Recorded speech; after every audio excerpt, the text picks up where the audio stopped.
नमस्कार मेरे प्यारे दोस्तों, कैसे हैं आप सभी। उम्मीद करती हूँ आप सभी अच्छे होंगे। तो दोस्तों, आज मैं लेकर आई हूँ मौत की घाटी भारी घाटा का पार्ट 3। तो दोस्तों, मेरी ये कहानी सुनने के लिए मेरे चैनल को लाइक करें, शेयर करें और सब्सक्राइब करने में कंजूसी ना करें। तो कहानी शुरू करते हैं बिना देरी के। मौत की घाटी भारी घाटा पार्ट 3। नमस्ते प्रोफेसर साहब। प्रोफेसर साहब की ओर बढ़ते हुए गुप्ता जी बोले। अरे गुप्ता जी, आप नमस्ते, आइए बैठिए। प्रोफेसर साहब ने चेयर की तरफ इशारा करते हुए कहा। गुप्ता जी ने बैठते हुए उन्हें रसोइये से मिलवाया। लीजिए प्रोफेसर साहब, इनसे मिलिए। यह है आपके रसोइया। इसका नाम मोहन है और यह इसका साथी जगदीश। ये लोग आज से 5 दिन तक रोज इसी टाइम आया जाया करेंगे और शाम को 5 साढ़े 5 बजे तक रात का खाना जल्दी बनाकर चले जाएंगे। अरे लेकिन हमें तो फुल टाइम के लिए बावर्ची चाहिए था। बच्चे सब पूरा दिन रिसर्च में बिजी होंगे। रात होते होते तो वो थक जाएंगे। ऐसे में चाय पानी के इंतजाम के लिए किसी न किसी का होना तो बहुत ज़रूरी है। चाहे तो और पैसे ले लो भाई। मोहन की तरफ देखते हुए प्रोफेसर साहब बोले। अरे नहीं नहीं साहब, माफ़ कीजिए, मुझ पर ये भी मैं नहीं कर पाऊँगा। दिन तो जैसे जैसे बीत जाएगा, पर रात को हम लोग यहाँ पर नहीं रुकेंगे साहब। विचलित होते हुए मोहन बोला। अरे पर क्यों? उसका ऐसा बिहेवियर देखकर आश्चर्यचकित होते हुए प्रोफेसर साहब ने पूछा। तब गुप्ता जी ने उन्हें समझाते हुए कहा। प्रोफेसर साहब, कोई फ़ायदा नहीं है। आप चाहे कितने भी ज़्यादा पैसों का लालच दे दीजिए, आपको इस पूरे शहर में ऐसा कोई हलवाई नहीं मिलेगा जो रात में यहाँ आप लोगों के साथ रुके। रात को तो छोड़िए, कोई दिन में भी यहाँ नहीं आना चाहता था। बड़ी मुश्किल से इन दोनों को तैयार करके लाया हूँ यहाँ। लेकिन लेकिन क्यों गुप्ता जी, आखिर ऐसा क्या है यहाँ जो? और इससे पहले कि इसके आगे प्रोफेसर साहब कुछ बोलते, गुप्ता जी ने उन्हें अपने हाथ से रुकने का इशारा करते हुए मोहन और जगदीश से जाकर अपने काम में लग जाने की बात कही। उन दोनों के जाने के बाद गुप्ता जी बोले। हाँ तो प्रोफेसर साहब, क्या कह रहे थे आप? मैं कुछ नहीं कह रहा हूँ गुप्ता जी, बस आपसे ये जानना चाहता हूँ कि आखिर आखिर ऐसा क्या है यहाँ? लोग इतना डरते क्यों हैं इस जगह के नाम से? प्रोफेसर साहब बोले। उन्हें बात सुनकर गुप्ता जी थोड़ा मुस्कुराए। उन्हें मुस्कुराता हुआ देखकर प्रोफेसर साहब चकित होते हुए बोले। कमाल है गुप्ता जी, इतनी सीरियस बात पर भी आप मुस्कुरा रहे हैं। आई एम सॉरी, बट मैंने कोई जोक तो नहीं सुनाया है? थोड़ा नाराज होते हुए प्रोफेसर साहब बोले। अरे क्षमा कीजिए प्रोफेसर साहब, मेरा मकसद आपकी बात मजाक बनाने का नहीं था। मैं तो बस यह सुनकर मुस्कुरा दिया था कि आप दूसरे लोगों की बात कर रहे हैं, पर इस वक्त आपके दिलो दिमाग पर जो अनकहे अनदेखे बहकी लकीरें उभर रही है, उनसे तो बस यही पता चलता है कि खुद आप भी कहीं ना कहीं से उस भय से ग्रसित हैं जिस डर से यहाँ के लोग हर रोज मुखातिब होते रहते हैं। कहते हुए गुप्ता जी ने अपनी बात खत्म की। आप ठीक कह रहे हैं गुप्ता जी, यहाँ कुछ तो अजीब जरूर है, पर वो क्या है ये न तो मैं जानता हूँ और न ही मैंने कभी देखा है।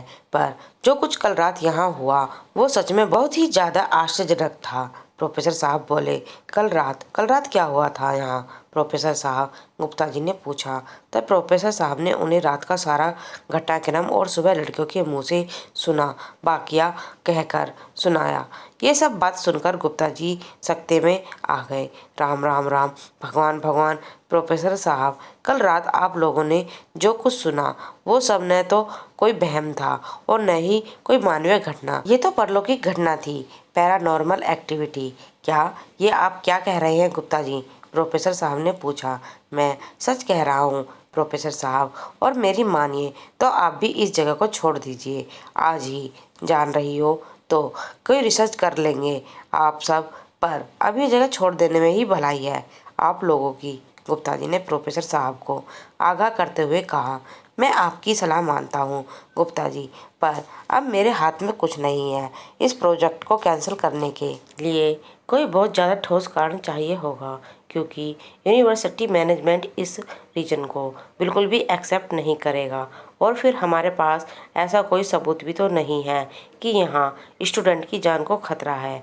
अब तो हमें यह प्रोजेक्ट पूरा करना ही पड़ेगा। आई होप शायद जैसे कल की रात सेफली गुजर गई वैसे ये 4 रात भी गुजर जाएंगी। आशा भरे स्वर में प्रोफेसर साहब बोले। भगवान आप सबकी रक्षा करें। अच्छा मैं चलता हूँ प्रोफेसर साहब, ऑफिस जाना है। अगर कुछ तकलीफ हो तो ज़रूर याद कीजिएगा। जाते हुए गुप्ता जी ने कहा। जी ज़रूर। उनसे हाथ मिलाते हुए प्रोफेसर साहब बोले। गुप्ता जी के जाने के बाद प्रोफेसर साहब और सब स्टूडेंट ने चाय नाश्ता करके रिसर्च के लिए फील्ड में जाने का प्लान तैयार किया और सबको 2-2 के ग्रुप में बांट दिया और खुद सबका सुपरविज़न करना डिसाइड किया। साथ ही साथ किसी को भी ज़्यादा दूर न जाने का इंस्ट्रक्शन भी दे दिया। सब स्टूडेंट्स अपनी अपनी सुविधा अनुसार अलग अलग दिशाओं में आगे बढ़े। सब लोगों के जाने के बाद अब कैंप में 2 ही लोग थे, वो रसोइया और उसका साथी। वे लोग दोपहर के खाने की तैयारी कर रहे थे।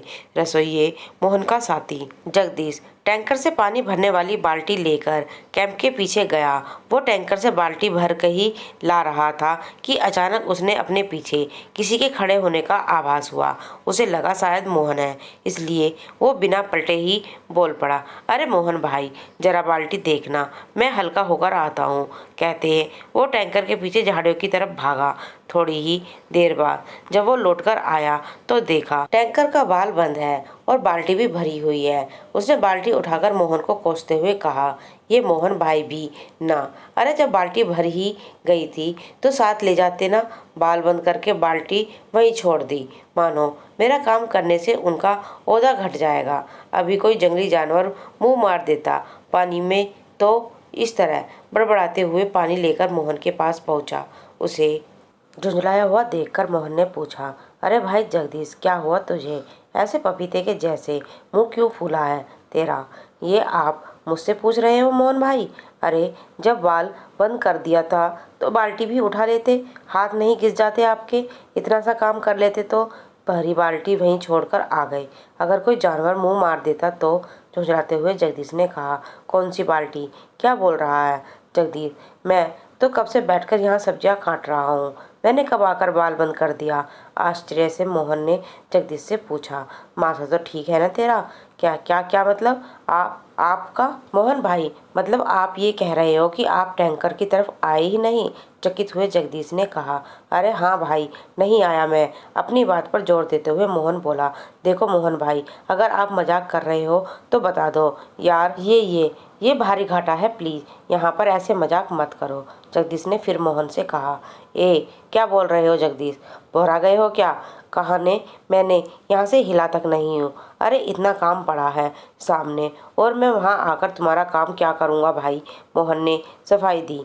इसका मतलब आप वहाँ नहीं आए और टैंकर का बाल भी आपने बंद नहीं किया? अरे हाँ भाई, मैंने नहीं किया। मोहन ने फिर कहा। तो फिर मेरे पीछे कौन था और वो बाल किसने बंद किया? हे भगवान, हे बजरंगबली, और तो कोई है ही नहीं यहाँ हमारे सिवा। फिर रक्षा करना दाता, रक्षा करना। आंख बंद करके हाथ जोड़कर जगदीश ने बालाजी महाराज से प्रार्थना की। जय हो बजरंगबली की। आज तो बता लिया हनुमान जी ने। जगदीश अपने दोनों हाथ जोड़कर आसमान की तरफ उठाते हुए बोला।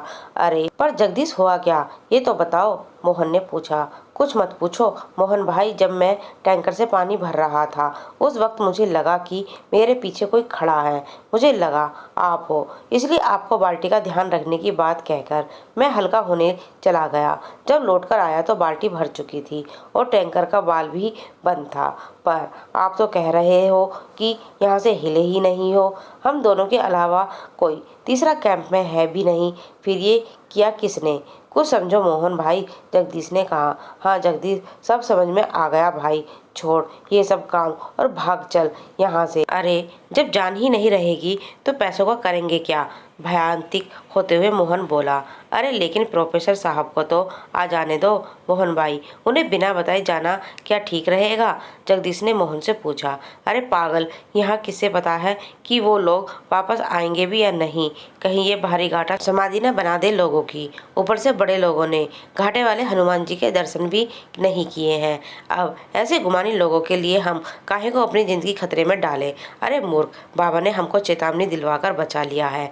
ये बालाजी का संकेत है, इसे समझे और चला चल यहाँ से, जगदीश को समझाते हुए मोहन बोला। जगदीश को भी उसकी बात ठीक लगी और वो दोनों बजरंग बली का नाम लेकर वहाँ से अपनी बाइक पर भाग छूटे, वो भी बिना किसी को बताए। यहाँ दूसरी तरफ स्टूडेंट अपनी रिसर्च के लिए अलग अलग ग्रुप में आगे बढ़ रहे थे।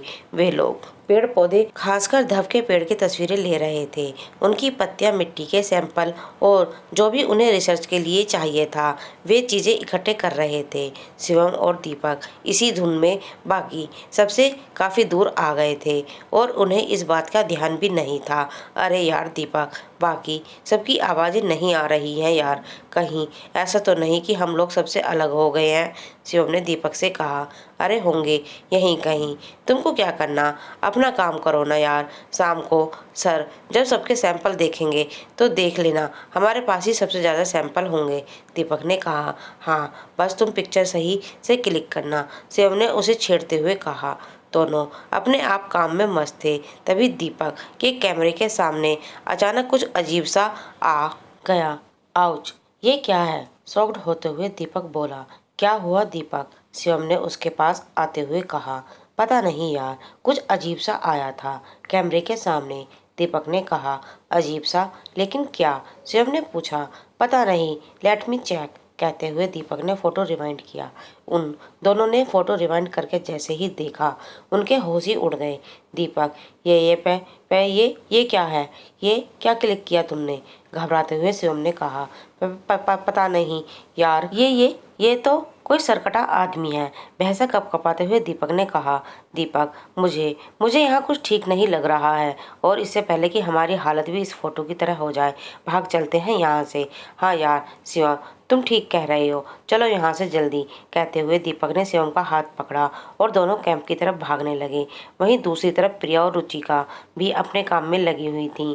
तभी उन्होंने देखा एक बहुत लंबे कद वाला दुबला पतला आदमी अचानक ही ठीक सामने से हवा के झोंके की सी तेज रफ्तार से निकल गया।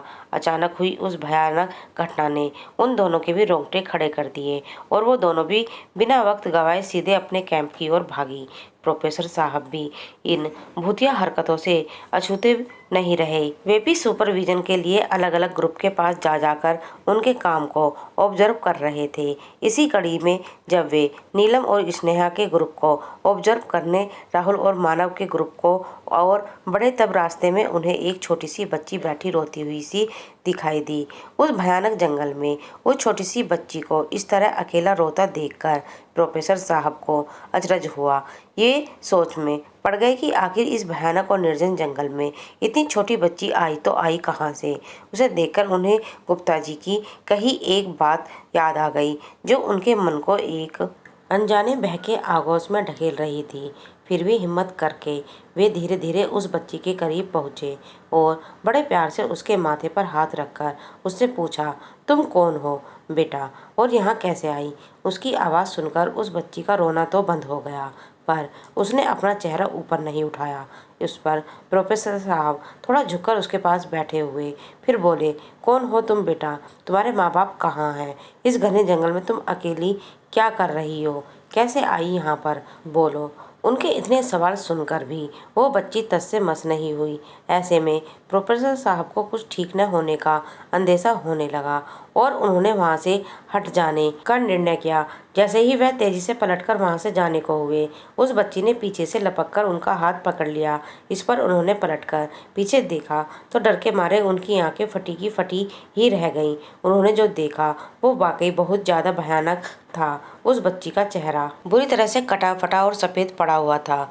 आंखें पूरी तरह से सफ़ेद और मुंह से टपकती लार, पूरा शरीर सफ़ेद और जख्मी। ऐसा लग रहा था मानो उसके शरीर में खून ही नहीं है। ये मंजर देखकर प्रोफेसर साहब के मुंह से एक जोरदार चीख निकल गई और वह अपना संतुलन खोकर वहीं गिर पड़े, लेकिन तुरंत ही संभलकर किसी तरह अपना हाथ उससे छुड़ाकर, बचाओ भूत, भूत बचाओ, हेल्प, राहुल, मानव, भूत बचाओ बचाओ, चिल्लाते हुए वहाँ से भागने लगे। तो दोस्तों, आज की मेरी ये कहानी यहीं समाप्त होती है। आपको ये कहानी कैसी लग रही है कमेंट में लिखकर ज़रूर बताएं। धन्यवाद।